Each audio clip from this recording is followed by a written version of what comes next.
विराट कोहली और अनुष्का है। विराज बैठ प्रसन्न हो। जी अभी ठीक। हाँ नहीं, ठीक ही रहना चाहिए। हम आपको अपने प्रभु का विधान बताते हैं थोड़ा सा। जब प्रभु किसी पर कृपा करते हैं, ये वैभव मिलना कृपा नहीं है, ये पुण्य है।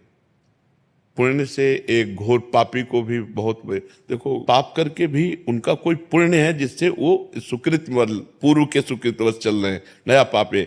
ये वैभव बढ़ना या यश बढ़ना ये भगवान की कृपा नहीं मानी जाती। भगवान की कृपा मानी जाती है अंदर का चिंतन बदलना, जिससे आपके अनंत जन्मों के संस्कार भस्म होकर और अगला जो है वो बड़ा उत्तम होगा। अंदर के चिंतन से होता है, बाहर से कुछ नहीं होता। मात्र अंदर का चिंतन। अच्छा, अंदर का चिंतन हम लोगों का स्वभाव बन गया बहिर्मुखी। बहिर्मुखी मतलब बाहर, बाहर यश कीर्ति लाभ विजय, इससे हमको सुख मिलता है। अंदर से कोई मतलब नहीं रखता कोई विरला ही अंदर से। अब क्या होता है, भगवान जब कृपा करते हैं तो संत समागम देते हैं, फिर दूसरी जब कृपा होती तो विपरीतता देते हैं, और फिर अंदर से एक रास्ता देते हैं। ये मेरा रास्ता है, ये परम शांति का रास्ता है, ये शांति का रास्ता नहीं। भगवान वो रास्ता देते हैं और जीव को अपने पास बुला लेते हैं। बिना प्रतिकूलता के संसार का राग नष्ट नहीं होता। किसी को भी वैराग्य होता है तो संसार की प्रतिकूलता देखकर वैराग्य होता है। सब कुछ हमारे अनुकूल है तो हम आनंदित होकर उसका भोग करते हैं। जब हमारे ऊपर प्रतिकूलता आती है तब ठेस पहुंचती है कि इतना झूठा संसार, तो अंदर से भगवान रास्ता देते हैं। ये सही है। भगवान बिना प्रतिकूलता के इस संसार को छुड़ाने का कोई भी औषधि नहीं रखी। आज तक जितने बड़े महापुरुष हुए हैं, जिनका जीवन बदला है, उनको प्रतिकूलता का दर्शन करके बदला है।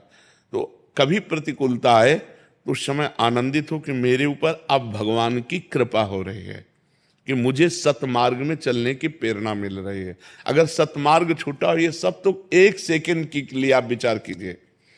अब अपना सुधार कर लो, अपने जीवन को सत्य में ले आओ, तो अगला जो होगा वो बहुत जोर का होगा।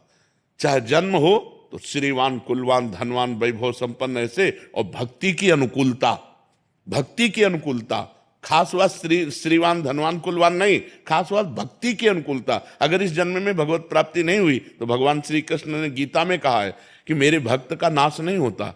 मैं कुलवान धनवान श्रीवानों के कुल में जन्म देता हूं और फिर पुनः भक्ति का माहौल देता हूं, और पूर्व का जो भजन छूटा हुआ हो वहीं से उसको। अब बिल्कुल ऐसे ही रहो जैसे रह रहे हो, बिल्कुल संसारिक बन करके रहो, लेकिन अंदर का चिंतन आपका बदल जाए। अंदर के चिंतन में आपकी यश की भावना न रह जाए, अंदर के चिंतन में आपको धन बढ़ाने की भावना न रह जाए। अंदर का चिंतन हो जाए, प्रभु बहुत जन्म व्यतीत हो गए, अब एक बार आपसे मिलना चाहती हूँ, एक बार आपसे मिलना चाहते हैं प्रभु, मुझे आप चाहिए, अब संसार नहीं। तो बात बन जाएगी, तो बात बन जाएगी। तो इसलिए आनंद पूर्वक भगवान का नाम जप करो, बिल्कुल चिंता मत करो। बाबा, क्या नाम जप से हो जाएगा? पूरा, ये हम अपने जीवन का अनुभव बताते हैं। सांख्य योग और अष्टांग योग और कर्मयोग और भक्ति योग, चारों योगों में प्रवेश रहा है। पहले हम सन्यासी रहे हैं 20 वर्ष सन्यासी रहे काशी विश्वनाथ जी। तो हम सांख्य योग, अष्टांग योग, जो अष्टांग योग है ना, अष्टांग योग कर्मयोग, इन तीनों को अच्छी प्रकार जान करके और फिर भक्ति योग में आए हैं। स्वयं भगवान शंकर से बढ़कर कोई ज्ञानी तो नहीं ना, सनकादि से बढ़कर कोई ज्ञानी नहीं। वो हरिशरणम सनकादि हर समय जपते रहते हैं। भगवान शिव राम राम राम राम राम राम जपते रहते हैं। हम वृंदावनवासी प्रिया प्रीतम के उपासी, तो जो राम में राह है वही राह है, जो धा है ये रस देने वाली वस्तु है। तो हम राधा राधा राधा राधा, मतलब आप ये समझो कि हमारी इतनी तार्किक बुद्धि रही, हमारी श्रद्धालु बुद्धि नहीं रही। सन्यासी की जो बुद्धि होती है वो तर्क प्रधान होती, कसौटी पर कसने पर। तो हम केवल भावुकता में राधा राधा का प्रचार नहीं कह रहे कि हमने सुना और ऐसे ग्रंथों में पढ़ा हो, ऐसे कह रहे, स्वयं स्वाद लेके कह रहे और विश्वास के साथ कह रहे कि यदि आप राधा राधा जपते हो तो इसी जन्म में भगवत प्राप्ति हो जाएगी, इसी जन्म में। जैसे किसी से कहा जाए कि तुम सत्य बोलो, मंदिर में चढ़ के बोलो, तो हम मंदिर में नहीं, हम वृंदावन में बैठे हैं। करोड़ों मंदिर इसकी समानता नहीं कर सकते, भगवान का परम धाम है। अगर राधा राधा नाम चल रहा है तो इसी जन्म में भगवत प्राप्ति हो जाएगी। हमारी आखिरी श्वास यदि राधा, तो मुझे श्री जी की प्राप्ति, भगवान की प्राप्ति हो जाएगी, इसमें कोई संशय नहीं। और किसी साधनों की कोई आवश्यकता नहीं। आप केवल अंदर ही अंदर चलाइए और लिखिए। देखो, हम जो कह रहे हैं उसको समझो।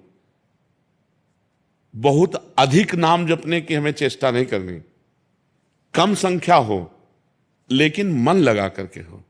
जैसे हम, अब देखो, आप लिखो राधा, अपने दिमाग में लिखो, खुले नेत्रों लिखो या बाहर बाहर देखो, दिखाई दे रहा है राधा लिखा हुआ। वही कान में सुनो राधा, वही अंदर उठाओ राधा। ये तीनों का एकाकार हो जाए तो ये करोड़ों नाम जप के बराबर है।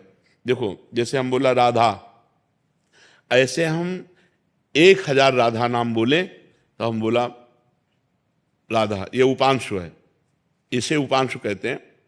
राधा राधा राधा राधा 1000 बार, ये उपांशु हुआ। अब ये ऐसे उपांशु हम 10,000 बार जप करें, अंदर देखते हुए बोले राधा, उपांशु 10,000 बार नाम जप करने का फल एक बार मानसिक में है। इतना बड़ा फल है ये। ऐसे राधा राधा राधा चल रहा है, नेत्रों से हम उसे देख रहे हैं, कानों से उसे सुन रहे हैं। आप देखना कि अगर मन भगेगा तो आप लिख नहीं पाओगे राधा नाम, अगर लिख रहे हो तो मन भगेगा नहीं।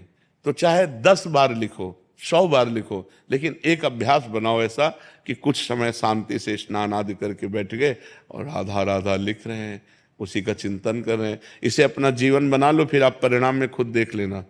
कोई घाटे का सौदा तो है नहीं, ठीक है। ये सखी को दे दे, ठाकुर से भी की है।